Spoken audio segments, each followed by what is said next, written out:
Since she was a child, she knew she was an artist. Being good at sketching and painting, she majored in graphic design as she dreamed of herself as a successful marketing woman. However, her life took a big turn, and today she is a well-positioned artist in Greenwich, Connecticut. She has made herself irreplaceable by collecting knowledge and unique experiences. The Humanities Mass Communications Department at Norwalk Community College presents Person to Person with your host, Daniel Smith, directed by Toni Sandoval.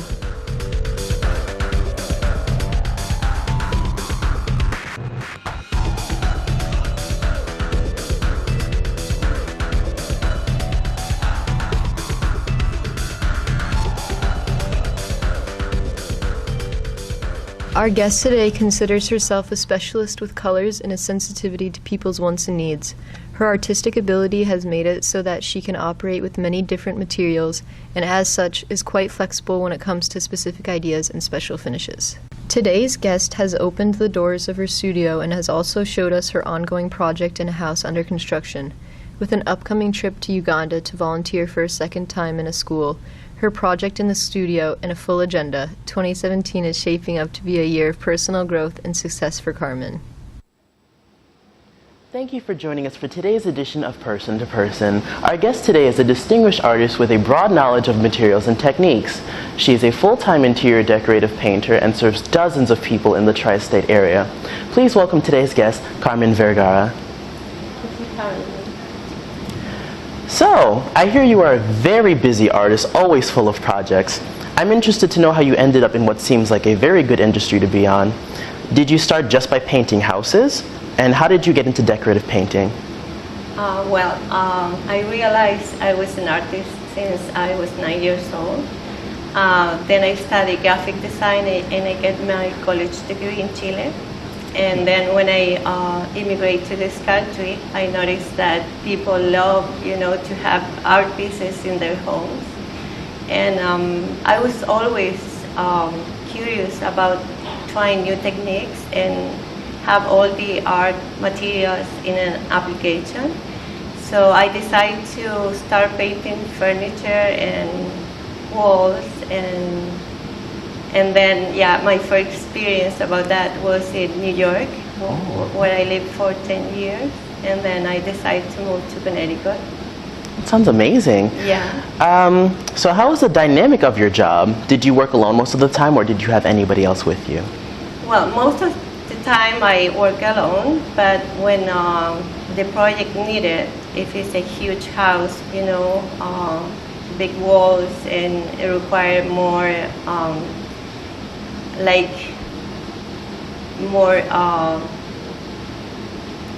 strong people to work with, like painters. I need to sand, to prepare my surfaces before I apply the final finish. So then I have a crew that they help me with if needed. That sounds interesting. Glad you always have extra help with you. You recently opened a studio in Greenwich with a partner, Lysandra. Tell us more about your studio and what do you show there? Well, I used to have a studio by myself in Portchester for 4 years. And then I met this fantastic girl who is an artist also, Lysandra. She's from Brazil. And then we had this opportunity to rent the studio that is nearby my home in Greenwich, which I was dreaming of for about 14 years. Wow. So we became together as the partners, and we shared this space for all our work. It's like a showroom.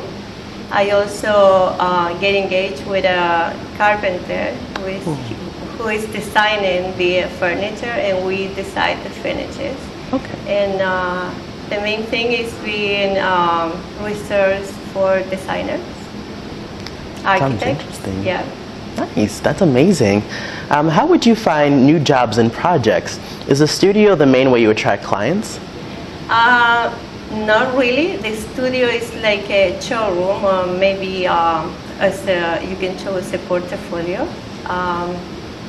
The designers are always, or the clients are always interested and see where you work, and So, but the main source of work is a construction company, architects and designers that I met during the last 15 years. Okay, okay. And they know about our work. Sounds cool. Now that I see your studio, I feel curious to know if you produce art in other formats besides working on interior painting. Do you have paintings of your own, or furniture, or any ornaments you've designed?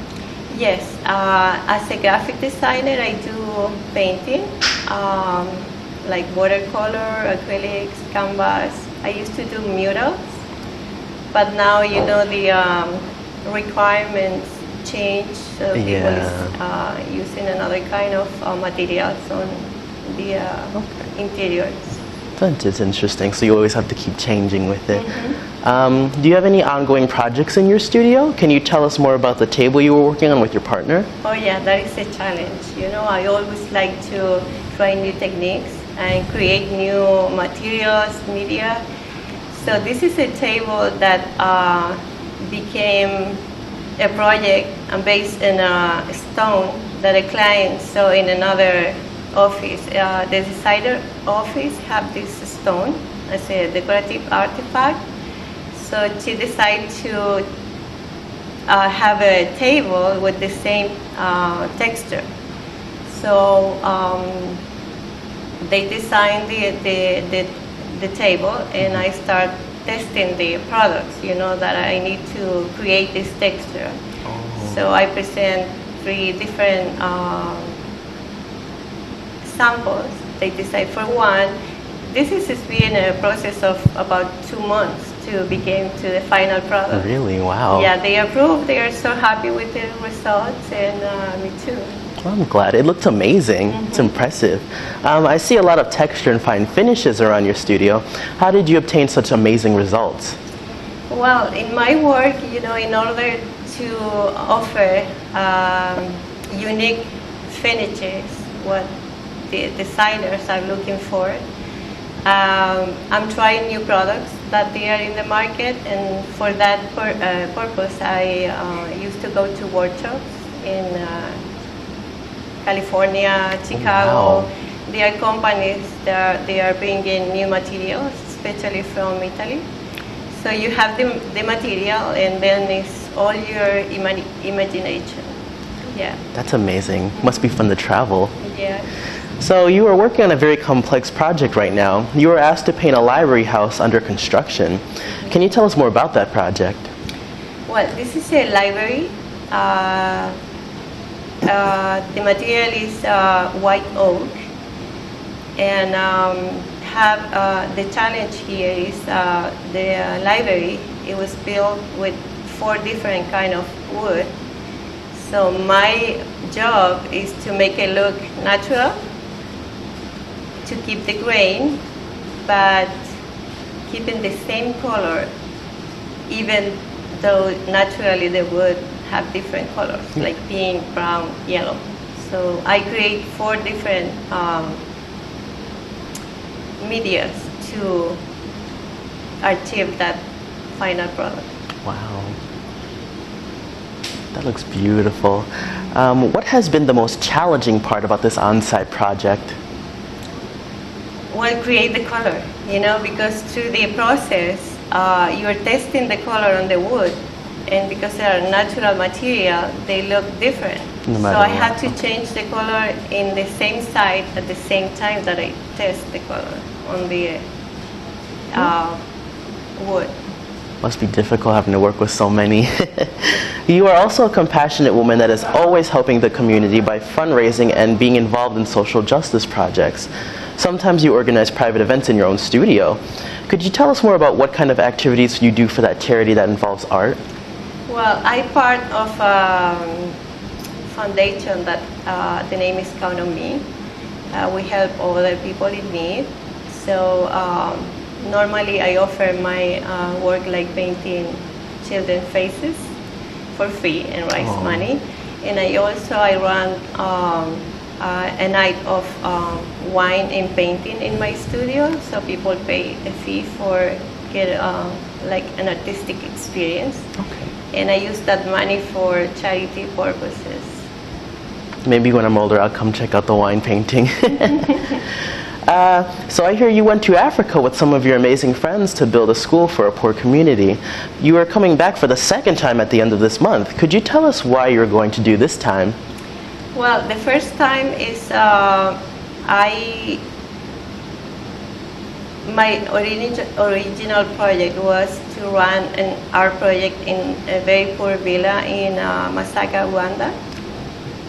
So I get in contact with these people through another friend who is building water wells there.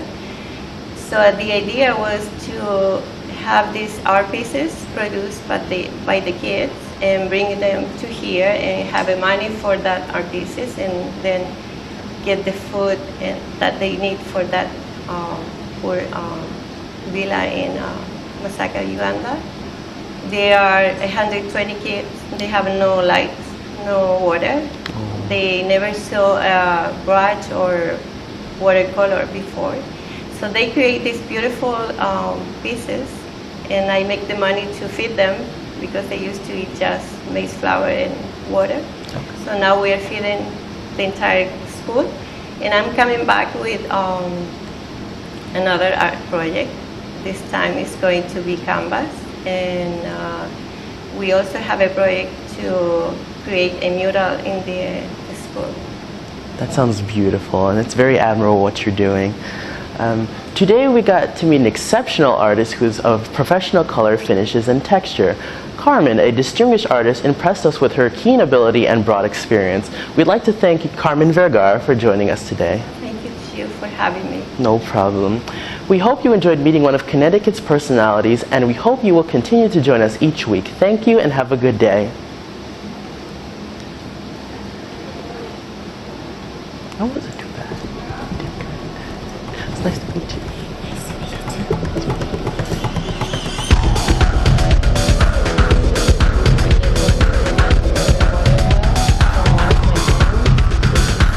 This has been Person to Person, a Norwalk Community College student production.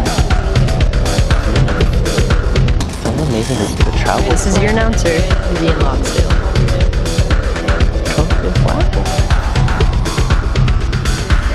Like your own children. Amazing. Little.